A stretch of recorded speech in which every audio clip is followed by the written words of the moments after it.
지금 본인 때문에 나라가 발칵 뒤집혔음에도 불구하고 김건희 씨는 전혀 신경도 안 쓰고 오히려 대놓고 어그로만 끌고 다니는 중입니다.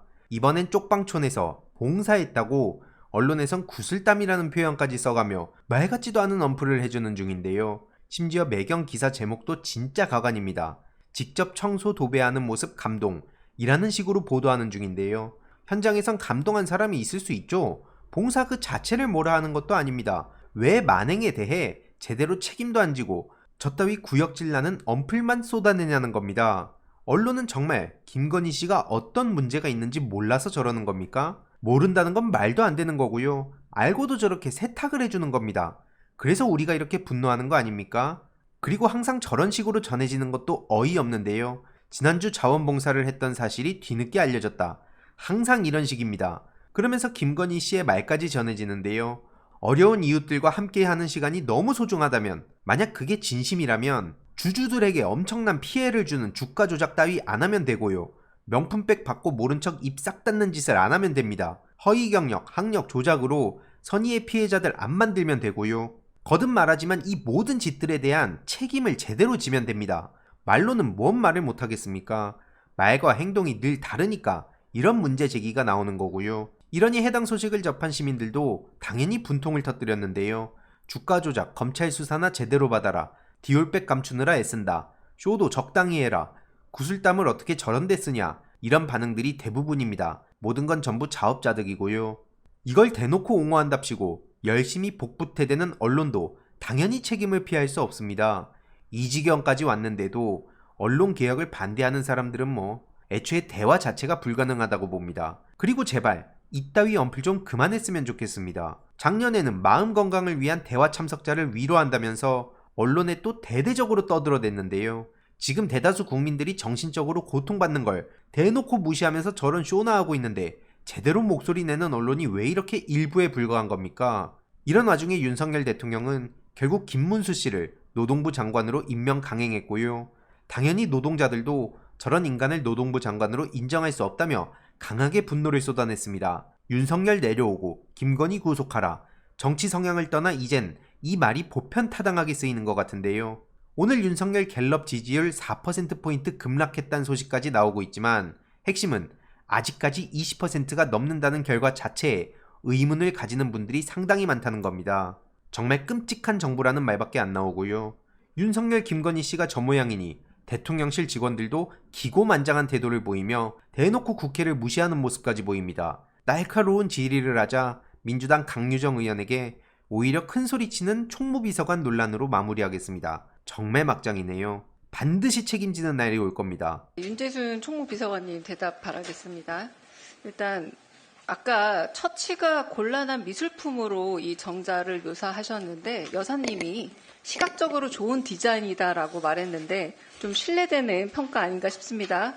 네. 그리고 정진석 실장께서 아까 그런 이력이 없다. 미술품이라면 더더욱 노무현 대통령 시절 2005년 전현희 화백의 통영항을 1억 5천만 원에 샀다라고 신고한 바가 있습니다. 이게 만약에 처치가 곤란한 미술품이었다면 더더욱이나 거래 가격이 있어야 하고 명시되어야 합니다.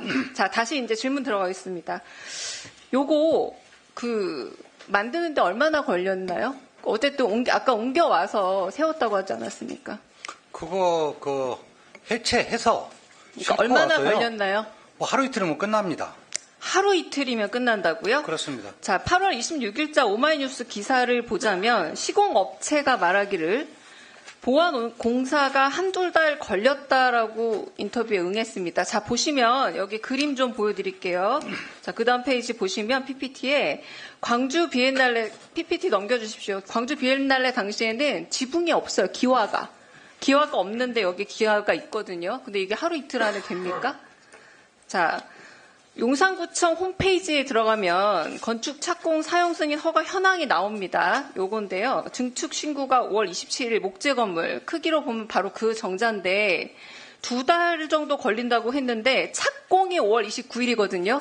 자, 하루 이틀이라는 윤재순 비서관님의 말씀을 듣더라도 5월 31일이나 2일은 되어야 완성이 될 수 있는 조립품 정자네요. 자, 의원님, 아니요, 저 아직 질문하지 언제부터 않았습니다. 언제까지의 공사를 말씀하시는지. 다시 사진 보겠습니다. 예. 자, 2024년 5월 29일 대통령 관저에서 완성이 된 정자 앞에서 UAE 대통령과 함께 사진을 찍었는데요.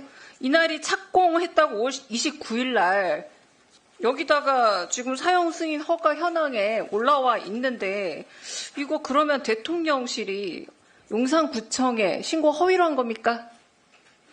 필요한 저는 법적인 도저히 절차는 납득이 안 다 가요. 거쳤습니다.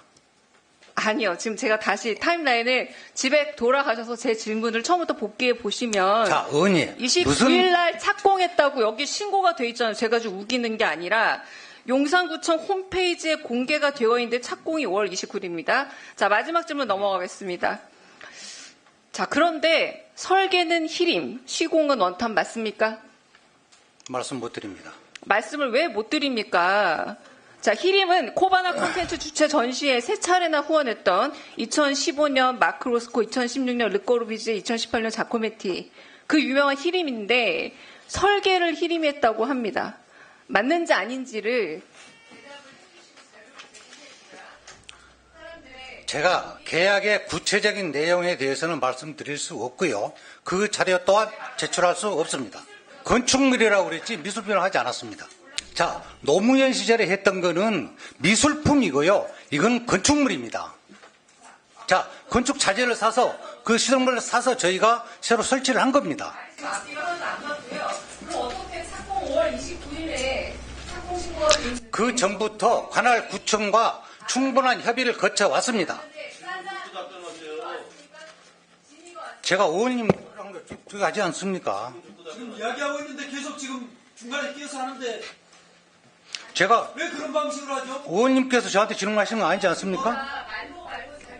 아니, 지금까지 거기에 대한 계약에 관한 자료는 어떠한 경우에도 제출한 적이 없습니다. 그 말씀을 드리는 겁니다.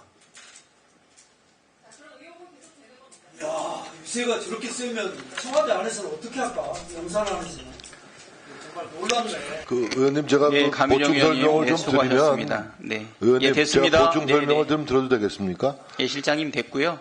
네. 네. 정말 비서실장님, 우리 윤재순 총무비서관님의 태도는 오늘 질의하는 의원에 대한 대하는 태도가 상당히 가압적 태도예요.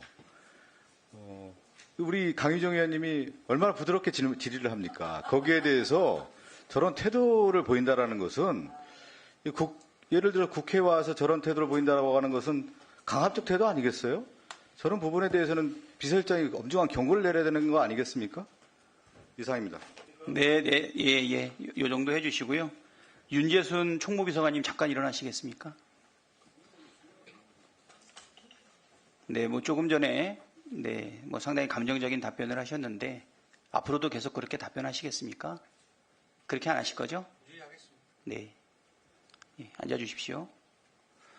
재미있게 보셨다면 구독과 멤버십 부탁드립니다. 특히 멤버십 희동이님들께 정말 감사드린다는 점 다시 한번 말씀드리고요. 주위에도 널리 공유 부탁드리겠습니다.